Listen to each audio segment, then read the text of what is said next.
Joining us from London to talk about China's economic policies is Kerry Brown. He's an associate fellow with the Asia Programme at Chatham House and a professor of Chinese studies at King's College in London. James Nolt teaches international relations and has been a senior fellow at the World Policy Institute for the past 2 decades. He joins us from New York, and with us from Hong Kong is Gang Xiao, an honorary professor of economics at the University of Hong Kong. He also serves as a senior fellow and director of research at the Fung Global Institute. Thanks to all of you for joining us. Let me start with you, Xiao, in Hong Kong. We've just heard from our correspondent that China has now decided to ease its one-child policy. Couples will now be allowed to have 2 children. What kind of impact is this going to have on the country and the economy? Well, it will help to solve the aging problem in the longer term. In the short run, the effect will not be so great, but this is the right direction to help China to deal with the aging problem in the future. Kerry, why do you think the Chinese leadership has decided to ease that policy right now, allowing couples to have 2 children? Well, it's been talked about for some time. I mean, I think one of the problems really is that there has been confusion about whether it applies or not. It was, I think, for urban couples, there was the idea that they could have 2 children. And I think one of the issues really is that for economic reasons, like in Japan and other countries where there's been a kind of fall in, the kind of population growth rate, and also for the sort of, demographic reasons, people don't really want many kids. So this is the first step to try and, kind of increase or stabilize China's growth rate, because it does need, strangely enough, more people to do the jobs it needs to have done. But whether it will actually incentivize people to have more children, that's really a big unknown. Right, and talking about how China goes about increasing that growth rate, let's go to James Nolt.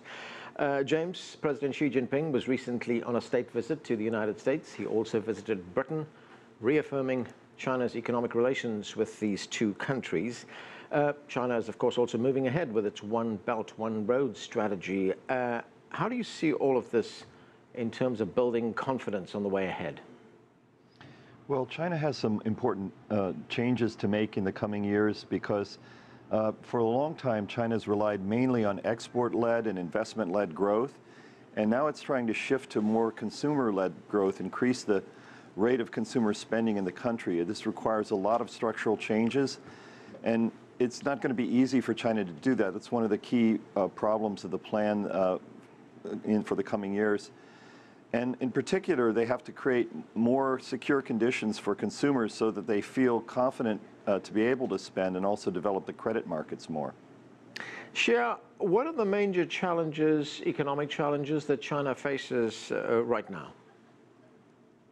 Well, right now, there are actually 4 areas. One is of course, pollution, and the other is corruption, and then is the excessive local investment, and then, of course, the overcapacity. So those are the short-term, the past problems. But going forward, the main challenge is actually innovation, how to grow without, put more input, instead through productivity growth. We just heard from James Nolt now telling us that there's going to be a need for structural changes, and this is not going to be easy. How do you see the Chinese go about this, Xia? Well, I think the idea is that China needs to let the market to trying to find productivity, but at the same time, the government should be more accountability. And also provision of more public goods. So that's why the government is trying to put forward more coordinated plans, so to actually stimulate both the private sector and also change the way the government is helping the private sector. Kerry, the head of the Center for China Studies, Charles Ononaijo, said recently, and I'm quoting here, he said, China is gradually entering a post-industrial state where it's driven not just by exports relying on the vagaries of the international market, but also by a competent domestic market. We've heard that from some of our other guests as well. What is your take on that? How important is it for China to look to the domestic market?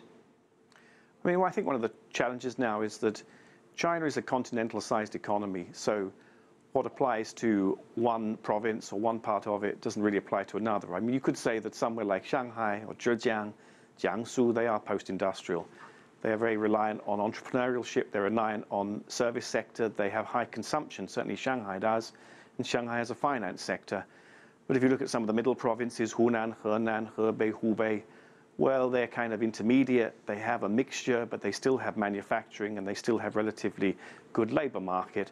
And then you look at the Western region. So I think that is relevant to the one road, one belt, or the one belt, one road, idea, because that really does still need a lot of stimulus, and it still has heavy reliance on particular state sectors. So I think really China is now in an era of being out of any simplified narrative. You can't say this whole economy really falls into one particular characteristic. It's very dependent on the provincial dynamics. And I think we're entering an era in which we have to look more and more at this disaggregated picture and say, okay, there is a coastal China, roughly a middle China, and then a Western China. And we have to have different narratives and ideas for how those places are going to develop and how the world outside engages with them. Right.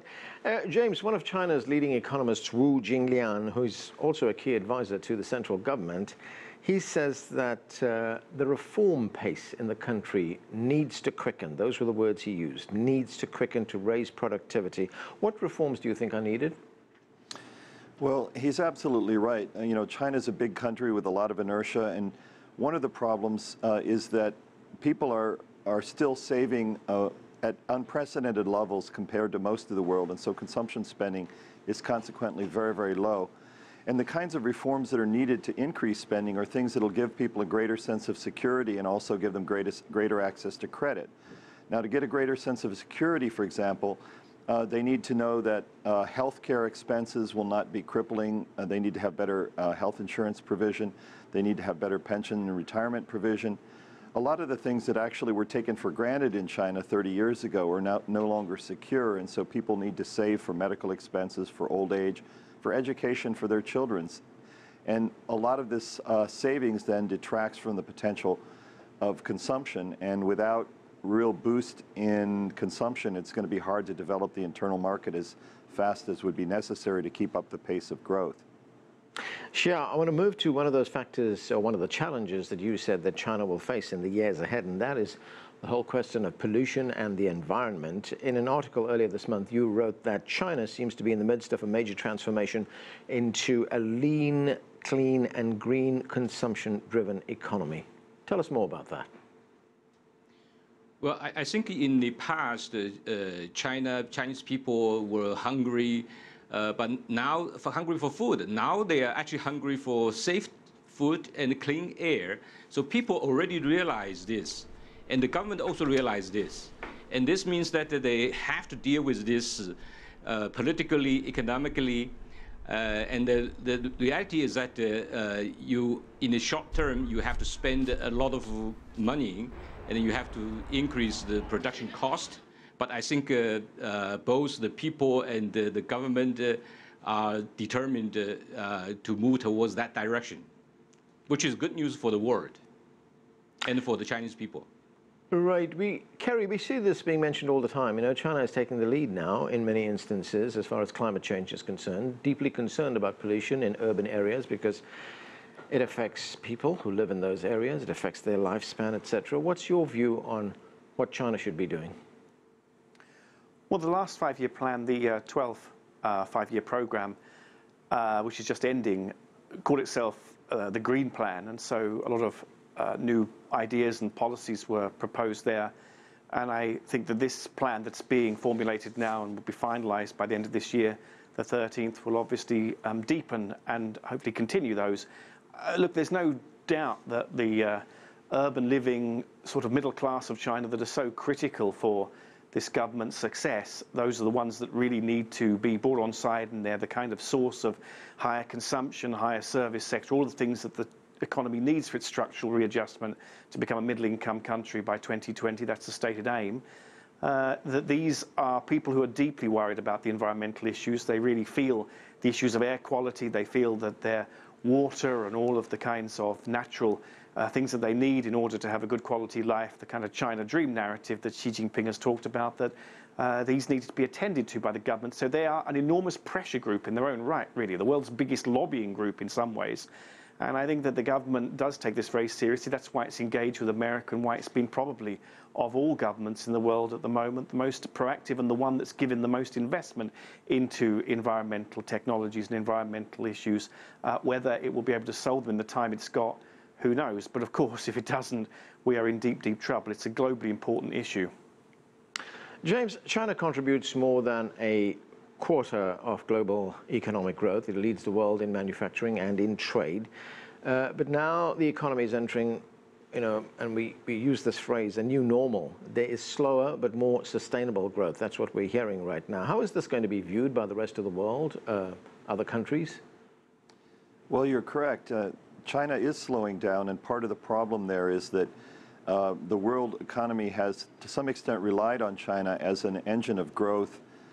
European countries in particular sell a lot of machinery and factory equipment, transportation equipment to China, and that demand is slowing down. As one of your earlier guests mentioned, many of the Chinese industries now have overcapacity. They have more productive capacity than they can currently utilize. And also many areas of China are overbuilt. There's more construction than is able to be utilized right away. So with all this excess capacity emerging, China's problem is to try to develop, as you say, a more balanced growth, which means maybe a lower rate of investment. But as you slow down investment, it may take some time for consumption to catch up. So there may actually be a period of slowing before it's possible to transition to a more sustainable growth.